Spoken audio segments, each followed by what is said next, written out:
주님께서 여러분과 함께 루카가 전한 거룩한 복음입니다.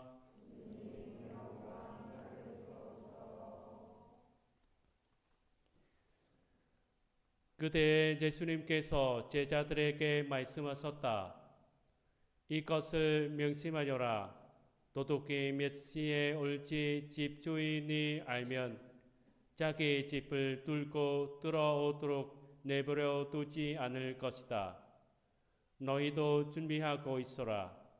너희가 생각하지도 않은 때에 사람의 아들이 올 것이다.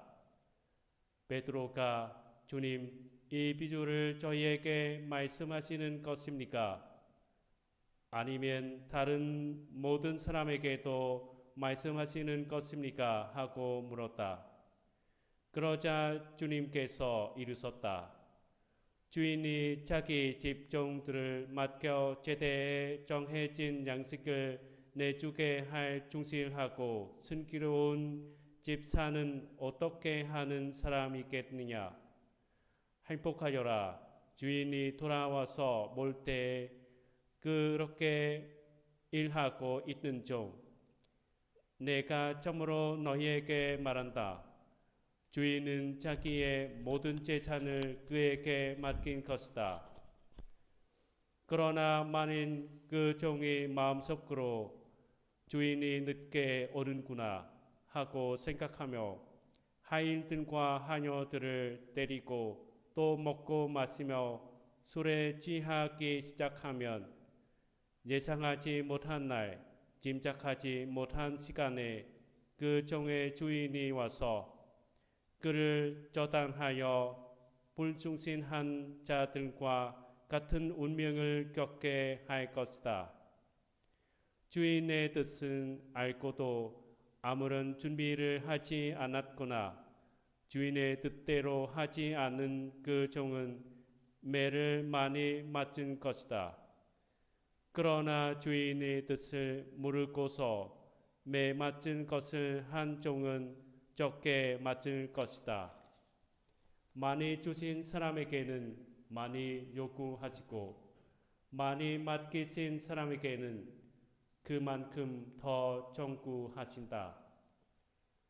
주님의 말씀입니다.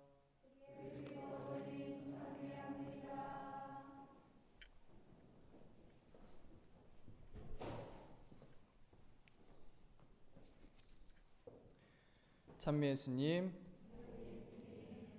오늘 복음에서는 너희도 준비하고 있어라.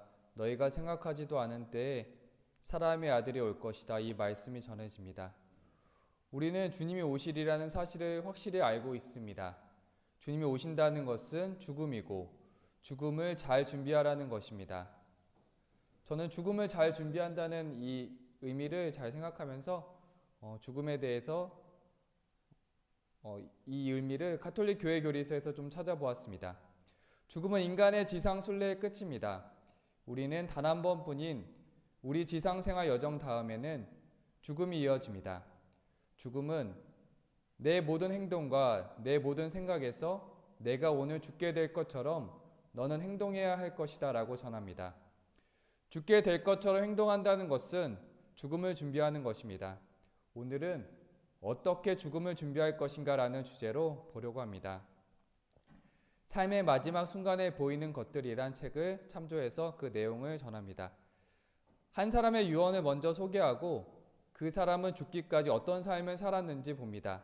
한 스님의 유언입니다. 수인은 절대로 만들지 말고 내가 입던 옷을 입혀서 태워달라. 타고 남은 재는 봄마다 나에게 아름다운 꽃 공양을 바치던 오두막들의 철쭉나무 아래 뿌려달라. 그것이 내가 꽃에게 보답하는 길이다. 어떠한 거창한 의식도 하지 말고 세상을 떠들썩하게도 하지도 말라. 절대로 다비식 같은 거 하지 마라. 이 몸뚱어리 하나를 처리하기 위해서 수많은 나무를 베지 마라. 모든 분들에게 깊이 감사드린다. 내가 금생에 저지른 허물은 생사를 넘어 참회할 것이다. 내 것이라고 하는 것이 남아있다면 모두 맑고 향기로운 사회를 구현하는 활동에 사용해달라. 이제 시간과 공간을 버려야겠다. 혹시 기억나는 스님이 계실까요? 네, 이분은 법정 스님이십니다. 법정 스님은 죽는 순간에도 이 세상에서 살아갈 사람들과 자연을 생각하셨습니다. 죽는 순간에 생각하신 것이 아니라 평소에 이웃에 대한 마음으로 사셨기 때문에 마지막 순간에 이렇게 말씀하셨던 것입니다. 스님은 죽음을 준비함에 대해 이렇게 전하십니다. 우리 모두는 짐작보다 빨리 머지않아 이 세상을 떠날 것이다. 미워하는 마음을 남기지 말자. 죽음에 대비하는 가장 기본적이고 쉬운 것이 남에게 너그러워지는 태도이다. 마음의 미움을 담고는 죽음 앞에 담담할 수 없다.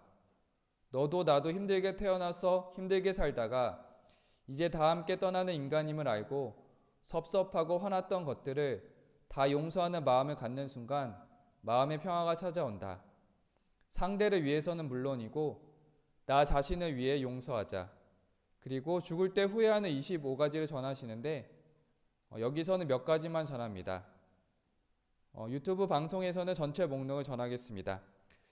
사랑하는 사람에게 고맙다는 말을 많이 했더라면, 진짜 하고 싶은 일을 했더라면, 친절을 베풀었더라면, 꿈을 꾸고 그 꿈을 이루려고 노력했더라면, 감정에 휘둘리지 않았더라면, 죽도록 일만 하지 않았더라면, 삶과 죽음의 의미를 진지하게 생각했더라면, 신의 가르침을 알았더라면, 법정 스님은 죽음을 준비함에 대해서 용서, 이해, 자비로 설명해 주셨습니다. 그리고 쓸데없는 데에 마음을 두지 말고 작고 확실한 행복을 누리라고 알려주십니다. 한 사람의 유언을 더 보겠습니다.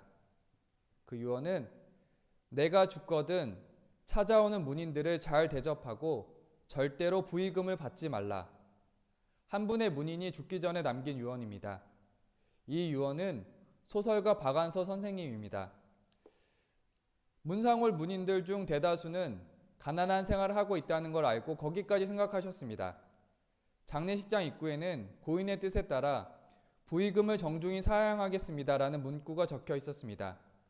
돈이 많다고 할 수 있는 것이 아니고 타인에 대한 공감과 사랑이 있었기 때문에 할 수 있었습니다. 주변 사람들에 대한 박완서 선생님의 사랑을 느낄 수 있었습니다. 작가가 이렇게 사랑을 남기고 떠나기까지 그간의 고통스러운 순간도 많이 지나갔습니다. 작가는 남편을 잃고 연이어 같은 해에 아들을 잃었습니다.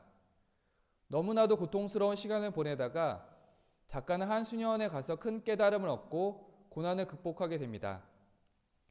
깨달음은 오랜 묵상의 결과도 아니고 신앙성 깊은 신부님의 위로도 아니었습니다. 한 수녀님을 통해서였습니다. 그 수녀님은 어린 동생을 소아암으로 잃었습니다. 작가는 수녀님께 이런 고통을 겪을 만큼 나쁜 일을 한 적이 없다고 전하자 수녀님은 자매님, 세상 사람들 누구나 엄청난 일을 겪으며 살아요. 그 일이 나에게만 일어나지 말라는 법은 없지요.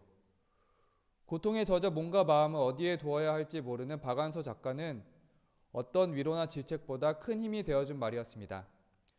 작가는 평소 이렇게 다짐했습니다. 신이 나를 속아낼 때까지 이승에서 사랑받게 살아갈 것이고 세상에서 필요한 사람이 될 것이고 좋은 글을 쓸 수 있게 몸과 마음의 건강한 탄력을 잃지 않고 살고 싶다. 작가는 삶에서 죽을 만큼 힘든 시간이 있었지만 그 슬픔을 작품 창작을 통해 세상에 전하셨습니다. 오늘은 죽음에 대해 용서하는 삶, 그리고 고통스럽지만 지상에서 그 고통을 승화하는 삶을 보았습니다. 각자 자신을 위해서라도 가까이 있는 사람을 용서할 수 있었으면 합니다. 각자 하느님께서 주신 지상생활에서 의미 있고 보람된 일을 할 수 있었으면 합니다.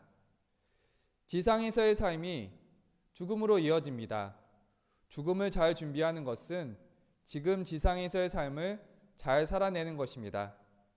그러므로 오늘 우리는 모든 행동과 모든 생각에서 오늘 죽게 될 것처럼 행동해야 할 것입니다.